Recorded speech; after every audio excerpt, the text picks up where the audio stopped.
Hello बच्चों, welcome to Being Women Study. तो कैसे हैं आप लोग। हमने बोला था कि अब हम एवरीडे 3 वीडियो डालेंगे, तो हम 3 वीडियो डाल रहे हैं और बने रहिए हमारे चैनल पे। हम जितना भी क्वेश्चन आपको पढ़ाएंगे वो सारे के सारे क्वेश्चन आपके काम आने वाले हैं। हम जल्द ही 3 की जगह 6 वीडियो डालने वाले हैं, ठीक है। उसका भी हम टाइम टेबल बना करके दे देंगे। अब इस चैनल पे आपको जो भी मिल रहा है, जो भी प्रोवाइड किया जा रहा है, आप उसको बेटर तरीके से, अगर आपको याद नहीं हो रहा ना यार, आप मेरे इस वीडियो को 2-3 बार देखिए, आपको अच्छे से याद हो जाएगा, ठीक है।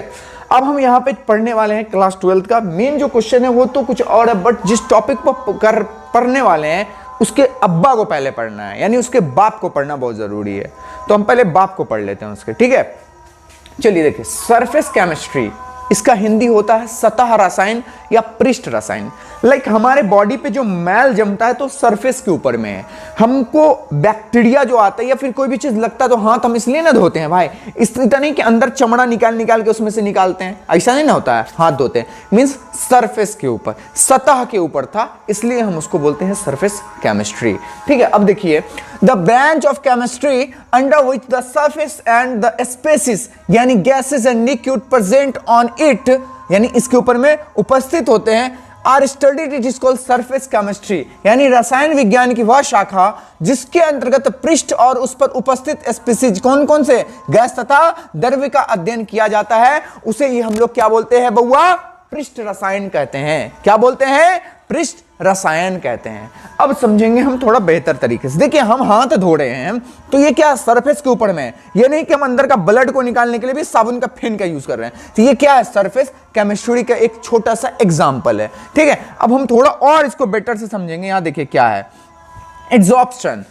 इसमें बच्चे के अंदर में बहुत ज्यादा डाउट रहता है कि सर आखिर है क्या इसमें, एब्जॉर्प्शन में, ठीक है, और इसमें आ गया एब्जॉर्प्शन, किधर गया जी? हाँ, एब्जॉर्प्शन और एब्जॉर्प्शन में बहुत बच्चे का एक मीत बन गया भाई कि सर इसमें बहुत मिस्टेक होता है और इससे क्वेश्चन भी आता है यार, ताकि बच्चा कंफ्यूज रहे, है ना। तो बोर्ड वाला हमेशा इससे क्वेश्चन लाता है, इसलिए हम आपके लिए यहां पे लाके चिप दिए हैं, ठीक है। तो इसको बेहतर तरीके से समझने की कोशिश कीजिए। चलिए सबसे पहले हम पढ़ते हैं एब्जॉर्प्शन को। देखिए एब्जॉर्प्शन क्या है? When a solid substance is kept in contact with the liquid or gas, the molecules of the liquid or gas stick to the surface of the liquid of the solid, then this process is called adsorption। यानी अधिशोषण। जब किसी ठोस पदार्थ को द्रव या gas के संपर्क में रखा जाता है तो ठोस की सतह पर द्रव या गैस के अणु चिपक जाते हैं। जैसे हमारे बॉडी पे आके कोई चीज चिपक गया, तो ये क्या हुआ?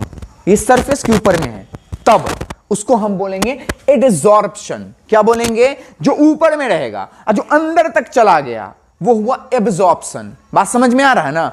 इसको हम लोग बोलेंगे एडसॉर्प्शन। मींस ये कि जब किसी ठोस पदार्थ के द्रव या गैस के संपर्क में रखा जाता है तो ठोस की सतह पर, सतह का मतलब सरफेस पर, द्रव या गैस के अणु चिपक जाते हैं, यानी सट जाते हैं। तो यह प्रक्रिया ही अधिशोषण कहलाती है। अब आते हैं एडसॉर्बेट। क्या होता है भाई? तो देखिए, the substance sticking to the solid substance are called adsorbent और adsorbed phase, यानी ठोस पदार्थ पर चिपकने वाला पदार्थ।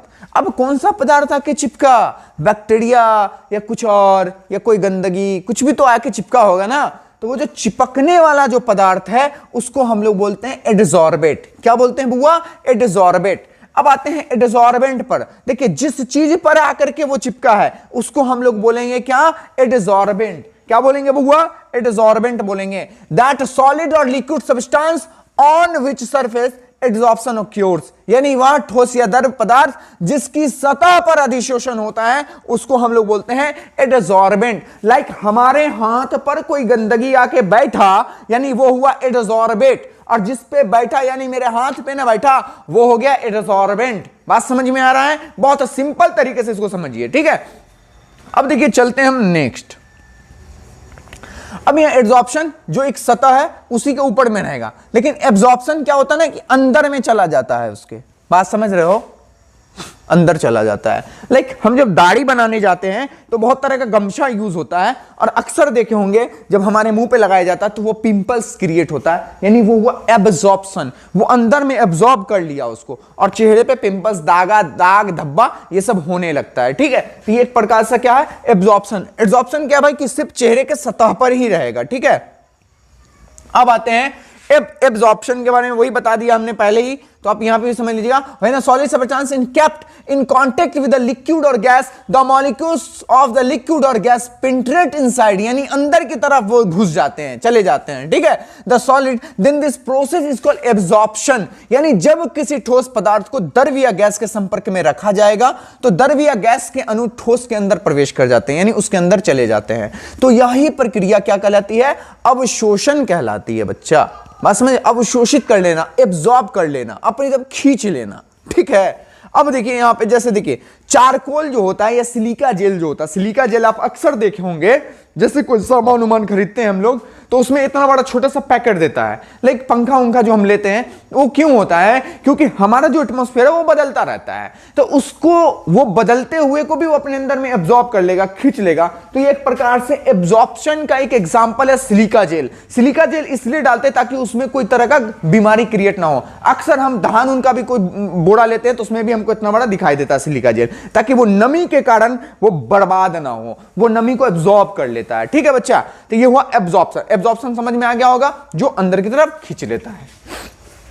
चलिए अब यहां पे ये देखिए, यही है सिलिका जेल। इतना छोटे छोटे, ये बड़ा पैकेट हम दिखा दिए, बोरा दिख रहा होगा तुम लोगों को, लेकिन छोटा सा पैकेट होता है। ठीक है, तो ये सिलिका जेल है। ठीक है, अब देखिए डिसॉर्प्शन क्या होता है, विशोषण। देखिए, the removal on the absorbed substance from the surface on which it is absorbed is called desorption, यानी किसी अधिशोषित पदार्थ को उस पृष्ठ से हटाना जिस पर वह अधिशोषित है, उसे विशोषण कहते हैं। हाँ, हमारे हाथ पर कचरा था, हम उसको साफ करके हटाएं, this process is called desorption. बात समझ में आ रहा है ना। अब देखिए अगला है शोषण, क्या है, सॉर्प्शन। तो if absorption is accompanied by absorption it is called sorption, यानी यदि अधिशोषण अवशोषण साथ में होते हैं तो इसे हम लोग बोलते हैं शोषण। अब देखो गाड़ी, बाइक चल रहा है, सॉरी कार चल रहा है, बारिश हो रही है, अब उस पे देखना वाइपर चल रहा है इसे मतलब ये कि पानी के ड्रॉप्स भी गिर रहे हैं, साथ में वाइपर भी साफ भी कर रहा है, वो आ भी रहा है, हटा भी रहा है, मतलब दोनों प्रक्रियाएं हो रही है। मींस ये कि अधिशोषण और अवशोषण दोनों की प्रक्रियाएं शामिल हो रही है इसमें। इसको ही हम लोग क्या बोलेंगे, वो शोषण बोलेंगे। उम्मीद करते हैं आपका ये जो डाउट था ये बहुत आसान वे में, बहुत आसानी से ये क्लियर हो गया होगा। ठीक है, चलते हैं, मिलते हैं नेक्स्ट वीडियो में। Thank you for watching my video, और अगर अच्छा लगे तो प्लीज लाइक करके ही जाइएगा।